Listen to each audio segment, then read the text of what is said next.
আজকে আমাদের যারা জুলাই জুলাই যোদ্ধারা আসবে রাজবাড়িতে, আমাদের বৈষম্য ছাত্র আন্দোলনের পক্ষ থেকে আমরা তাদের অভ্যর্থনা কাজে সাহায্য করব। এবং আপনারা দেখেছেন যে গতকালকে গোপালগঞ্জে আমাদের বিপ্লবী শহীদদের উপর অতর্কিতভাবে হামলা চালানো হয়েছিল। এর প্রতিবাদে আমরা গতকালকে কর্মসূচি পালন করেছি এবং আজকে যেন এরকম কোনো ঘটনা না ঘটে তার জন্য আমরা পুলিশ প্রশাসন, র্যাব প্রশাসন এবং সেনাবাহিনীকে আমরা বিষয়টা অবগত করছি, যেন এমন কোনো গোপালগঞ্জের মতো কোনো অতর্কিত ঘটনা যেন রাজবাড়িতে না হয়।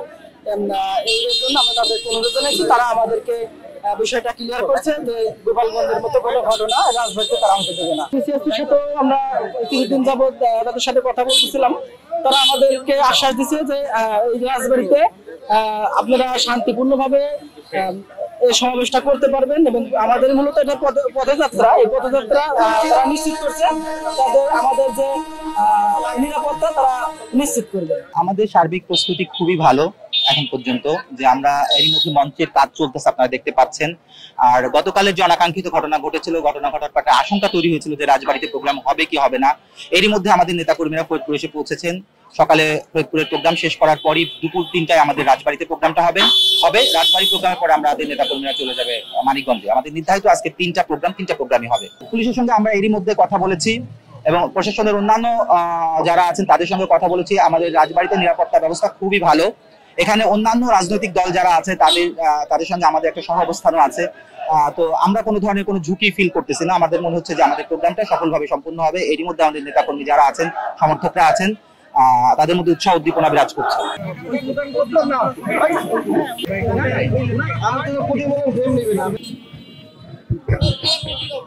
দেশ গড়তে জুলাই পদযাত্রা, সেই পদযাত্রার অংশ হিসেবে আজকে রাজবাড়িতে আসবেন জাতীয় নাগরিক পার্টি এনসিপির কেন্দ্রীয় নেতৃবৃন্দ। এখানে এনসিপির যিনি আহ্বায়ক আছেন নাহিদ ইসলাম, সদস্য সচিব আক্তার হোসেন, তিনি সহ এনসিপির যারা কেন্দ্রীয় শীর্ষ নেতৃবৃন্দ তারা আসবেন। বেলা 3টার সময় রাজবাড়ী যে শহীদ স্মৃতি চত্বর সেখানে তারা প্রোগ্রাম করবেন, বক্তব্য রাখবেন। আমরা সকাল থেকেই জেলায় দেখেছি যে রাজবাড়ির মোড়ে মোড়ে পুলিশের নিরাপত্তা আমরা দেখেছি। আমার পেছনেই পুলিশের চেকপোস্ট রয়েছে। আমরা সকাল থেকে রাজবাড়ির মোড়ে মোড়ে পুলিশের অবস্থান দেখেছি। বিকেল 3টায় রাজবাড়ির এনসিপির কেন্দ্রীয় নেতৃবৃন্দ আসবেন এবং বক্তব্য রাখবেন। তার আগে যুবদলের একটি বিক্ষোভ কর্মসূচি রয়েছে। রাজবাড়ী জেলা যুবদল, এই যে আমার পেছনে দেখতে পাচ্ছেন, তারা বিভিন্ন ইউনিয়ন ওয়ার্ড এবং তাদের যে ইউনিট রয়েছে সেখান থেকে যুবদলের নেতৃবৃন্দ আসছেন। কিছুক্ষণ পরেই তাদের বিক্ষোভ কর্মসূচি শুরু হবে। এনসিপির প্রোগ্রাম বেলা 3টায়, তারপরে 5:30টার পরে জামাত ইসলাম বাংলাদেশ তাদের একটি প্রোগ্রাম রয়েছে।